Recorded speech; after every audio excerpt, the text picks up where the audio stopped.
नमस्कार विद्यार्थी मित्रांनो, स्वागत आहे तुमचं आपल्या चॅनलमध्ये. आज आपण विषय घेऊन आलेलो आहोत जिओग्राफी.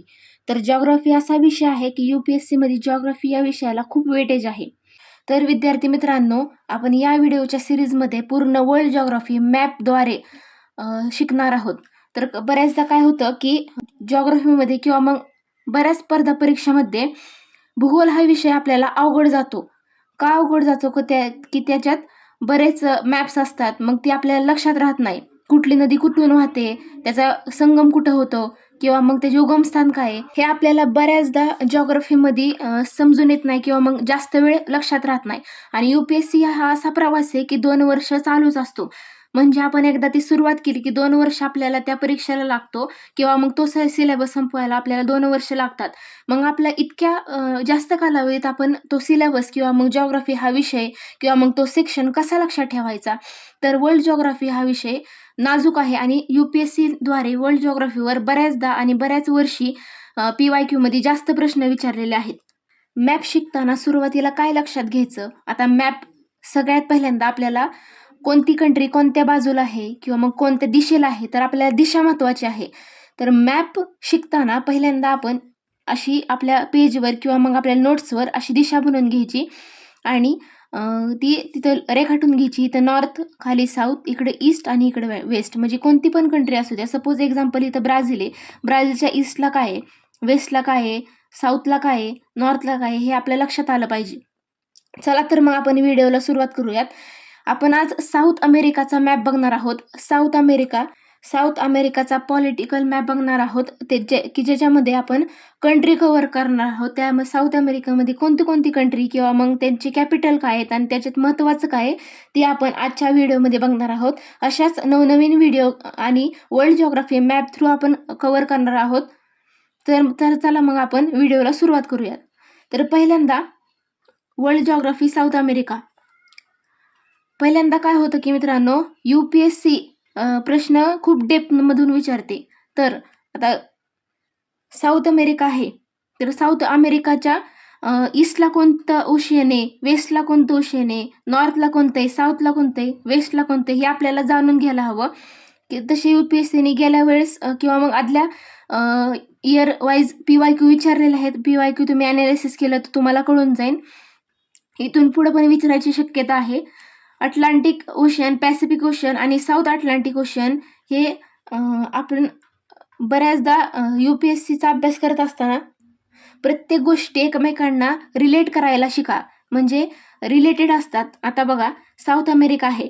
साऊथ अमेरिकाच्या ईस्टला किंवा मग नॉर्थला कोणतं ओशन आहे किंवा मग त्या ओशनला कोणकोणती कंट्रीचे बॉर्डर लागलेले आहे, UPSC बऱ्याचदा विचारते. तर चला मग आपण पहिली कंट्री बघूयात की तिचं नाव आहे फ्रेंच गुयाना. फ्रेंच गुयाना ही अशी कंट्री आहे की सॅटेलाइट लॉन्चिंग स्टेशन आहे या कंट्रीमध्ये आणि केन ही त्याची कॅपिटल आहे. सॅटेलाइट लॉन्चिंग स्टेशन कोरोमध्ये आहे. तर बऱ्याचदा आपल्याला न्यूजमध्ये ऐकायला भेटतं, सॅटेलाइट स्टेशनबद्दल आपल्याला न्यूजमध्ये ऐकायला भेटतं. तर हीच ती country French Guiana. French Guiana ही ईस्ट साईडला आहे, थोडीशी ब्राझीलच्या वर आहे. दुसरी कंट्री तर सुरिनेम ही दुसरी कंट्री आहे. पॅरामरिबो ही त्याचा कॅपिटल आहे.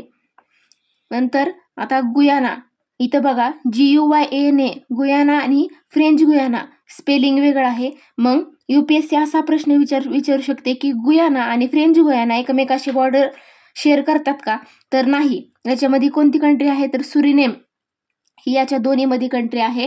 तर आपल्याला UPSC जम्बलिंग मध्ये टाकू शकते, तर आपल्याला ही व्यवस्थित लक्षात घ्यायचं आहे.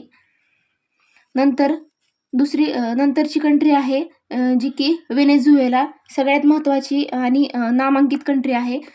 क्रूड ऑइलचं जसं की आपण म्हणू की तिथं भंडारच आहे. कराकस ही त्याची राजधानी आहे आणि व्हेनेझुएलामध्ये मराकायबो इथे ऑइल पोर्ट सापडतात. म्हणजे व्हेनेझुएला ही खरं तर ऑइलसाठीच फेमस आहे. नंतरची कंट्री ही कोलंबिया ही महत्त्वाची कंट्री आहे. कोलंबियाचा कॅपिटल बोगोटा आहे. आता बघा, इथं आपल्याला लक्षात घ्यायचं आहे की फ्रेंच गुयाना, सुरिनेम, गुयाना आणि व्हेनेझुएला हे अटलांटिक ओशियनला बॉर्डर शेअर करतात. पण कोलंबिया अशी एकमेव कंट्री आहे जी की अटलांटिक ओशियनला आणि पॅसिफिक ओशियनला तिची बॉर्डर शेअर करते. मग UPSC असा प्रश्न विचारू शकते की साऊथ अमेरिकामध्ये अशी कोणती कंट्री आहे की जी 2 ओशियनला त्यांची बॉर्डर रिलेट करते. ती कंट्री कोणती, तर कोलंबिया. अटलांटिक ओशियन आणि पॅसिफिक ओशियनला दोन्हींना ती त्याची कंट्री किंवा बॉर्डर शेअर करतात. नंतर आपण बघूयात इक्वेडोर. इक्वेडोरचं कॅपिटल आहे क्वेटो. इक्वेडोरमध्ये एक आयलँड आहे गॅलापागोस आयलँड. ही खूप नामांकित आयलँड आहे. नंतर पेरू. पेरूची कॅपिटल आहे लिमा. पेरू, पी फॉर पेरू आणि पी फॉर फॉस्फेट आणि नायट्रेट. फॉस्फेट आणि नायट्रेट जास्त प्रमाणात सापडलं जातं. पेरूमध्ये एक अशी प्लेस आहे त्या शेजारी की नाझका प्लेट आहे. आपण जिओग्राफीमध्ये, फिजिकल जिओग्राफीमध्ये प्लेट टेक्टॉनिक्स हा टॉपिक शिकत आहोत. तर तुम्ही शिकला असाल की बऱ्याच प्लेट आहेत आपल्या वर्ल्डमध्ये. त्या प्लेटमधली नाझका प्लेट ही पेरू या कंट्रीमध्ये आहे. नंतरची कंट्री आहे की ती बोलिव्हिया. बोलिव्हियाचं कॅपिटल आहे लापाज. बोलिव्हिया ही पहिली लँडलॉक कंट्री आहे. आता तुम्ही म्हणसाल की लँडलॉक म्हणजे काय? लँडलॉक म्हणजे अशी कंट्री की जी त्याच्या सगळ्या बाजूंनी कंट्री म्हणजे ओशियनशी रिलेटेड नाही आहे ती. बघा आता बोलिव्हिया इकडून ईस्टकडे जायचं म्हणलं की ब्राझील लागतं, नॉर्थकडे जायचं म्हणलं की ब्राझील, वेस्टकडे जायचं म्हणलं तरी पण पेरूमधून जावं लागतं आणि साऊथकडून जायचं म्हणलं तरी इकडं दुसरी कंट्री लागते.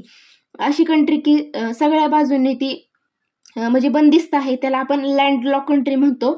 आणि लापाज हे इतकं मोठं हायेस्ट कॅपिटल आहे की साऊथ अमेरिकामध्ये UPSC प्रश्न विचारू शकते की साऊथ अमेरिकामध्ये मधील सगळ्यात मोठं कॅपिटल कोणतं, तर ते मग लापाज आहे. नंतरची कंट्री आहे की चिली. ही बघा मिरचीसारखा आकार आहे. त्या कंट्रीचं नाव आहे चिली. चिलेची कॅपिटल आहे सॅन्टागो. चिलेमध्ये आयलँड आहे ईस्टर आयलँड. हे आयलँड खूप मोठं आहे किंवा मग ते आयलँड आणि हे आयलँड पॅसिफिक ओशियनला बॉर्डर शेअर करतं. नंतर चिलेमध्ये एक प्लेस आहे अरिका म्हणून, ड्राय प्लेस आहे. कोल्ड प्लेस पण आपण त्याला म्हणतो. का ड्राय प्लेस आहे की तिथं टेम्परेचर खूप कमी असते तिथं, जेणेकरून तिथं इव्हॅपोरेशन होत नाही. इव्हॅपोरेशन नाही झाल्यामुळं तिथले क्लाउड बनवून तिथं कंडेन्सेशन प्रोसेस ही होत नाही. त्याच्यामुळे ती खूप ड्राय प्लेस आहे. नंतर चिलेमधील अजून एक प्लेस आहे हुकिकामाटा. हुकिकामाटामध्ये कॉपर खूप फेमस आहे. कॉपरच्या खाणी हुकिकामाटा यामध्ये आढळून येतात. नंतरची कंट्री आहे की अर्जेंटिना. अर्जेंटिना याचा कॅपिटल आहे की बुएनोस एरिज हे त्याचं कॅपिटल आहे. आता बघा अर्जेंटिना, बोलिव्हिया आणि चिले. अर्जेंटिना, बोलिव्हिया आणि चिले इथे एक ट्रायंगल बनतो. ट्रायंगल ABC याला लिथियम ट्रायंगल म्हणतात. मग UPSC असं विचारू शकते साऊथ अमेरिका मध्ये कोणत्या कंट्री हा लिथियम ट्रायंगल बनवतात, तर अर्जेंटिना, बोलिव्हिया आणि चिले या 3 कंट्री तिथं लिथियम ट्रायंगल बनवतात. नंतर उरुग्वे आणि पॅराग्वे. आता उरुग्वे आणि पॅराग्वे इथं जसं आपण बघितलं फ्रेंच गुयाना आणि गुयाना. UPSC मी तुम्हाला सांगितलं UPSC विचारू शकते की बॉर्डर शेअर करतात का, तर नाही. तिथं सुरिनेम मध्ये कंट्री आहे. तसंच इथं पण तसंच आहे पॅराग्वे आणि उरुग्वे. UPSC इथं पण विचारू शकते की दोघं एकमेकाला बॉर्डर शेअर करतात का, तर तसं नाहीये. एकमेकाला बॉर्डर शेअर करत नाहीत. पॅराग्वे ही दुसरी लँडलॉक कंट्री आहे. पहिली कोणती होती? बोलिव्हिया ही पहिली लँडलॉक कंट्री होती आणि दुसरी कोणती आहे? पॅराग्वे ही दुसरी लँडलॉक कंट्री आहे. बघा ही सगळीकडून व्यापलेली आहे कंट्रीजनी. कुठंही डायरेक्ट ओशियनमध्ये जायला तिथं जागा नाही. तर इथं आपण बघू शकतो पॅराग्वेचं कॅपिटल असन्शन आहे आणि उरुग्वेचं कॅपिटल मॉन्टेव्हिडिओ आहे. व्हिडिओवरून आपण मॉन्टेव्हिडिओ ही लक्षात ठेवू शकतो. इथं बघा रिओ दी जेनेरिओ, साओ पावलो आणि सॅन्टोस ही सगळ्यात महत्त्वाचं 3 आहेत. ती तुम्ही सिरीज लक्षात ठेवू शकता. नॉर्थ ते साऊथ. नॉर्थमध्ये रिओ दी जेनेरिओ, नंतर साओ पावलो आणि सॅन्टोस. रिओ दी जेनेरिओ हे पोर्टसाठी फेमस आहे आणि साओ पावलो याच्यामध्ये फेझेंडाज ही अशी प्लेस आहे जिथे की कॉफीच्या खाणी म्हणजे कॉफीसाठी साओ पावलो फेमस आहे. नंतर सॅन्टोस इथे पोर्ट आढळतात. तिथे सुद्धा कॉफी पोर्ट हा महत्त्वाचं आणि कॉफी पोर्ट ही लक्षात ठेवायची बाब आहे. तर इथे एक बीच आहे कोपाकाबामा, हे लक्षात ठेवायची बाब आहे. ब्राझीलमध्ये कराजस इथे आयर्नच्या खाणी भेटतात, म्हणजे आयर्न जास्त प्रमाणात आढळते. ब्राझील सगळ्यात महत्त्वाचं म्हणजे लहानपणापासून आपण लक्षात ठेवू शकत नाही असं कॅपिटल ब्राझीलचं, ब्राझिलिया. तुम्ही सहजासहजी लक्षात ठेवू शकता. ब्राझीलचं कॅपिटल ही ब्राझिलिया आहे. मित्रांनो, आपण पूर्ण इकडून साऊथ अमेरिकाच्या कंट्री बघितल्या, इथून इथपर्यंत एंड केलं. तर आपण मित्रांनो आता बघूयात की इक्वेटर कोणते कंट्रीमधून पास होते. तर इक्वेडोर, कोलंबिया आणि ब्राझील या 3 कंट्रीमधून इक्वेटर पास होती. इक्वेडोर, कोलंबिया आणि ब्राझीलमधून आपली इक्वेटर पास होते. इक्वेडोर, कोलंबिया आणि ब्राझील मी तुम्हाला सांगितल्याप्रमाणे त्यामधून 3 कंट्रीमधून आपली इक्वेटर पास होते. बऱ्याचदा म्हणजे बऱ्याच पुस्तकात असं दिलेलं आहे की पेरूमधून इक्वेटर पास झालेलं आहे, तर तसं नाही आहे. पेरूच्या लांबून इक्वेटर गेलेले आहे, हे तुमच्या लक्षात आलं पाहिजे. इक्वेटर किंवा मग इतर पण तुम्ही मॅपचा अभ्यास करत असाल तर इक्वेटर किंवा tropic of cancer, tropic of Capricorn कोणत्या कंट्रीतून पास झालेले आहे हे तुम्ही लक्षात घ्यायचं आहे. नंतर ब्राझील. आता बघा, इथे ब्राझील एक इथे मोठी कंट्री आहे, साऊथ अमेरिकामधली सगळ्यात मोठी कंट्री आहे.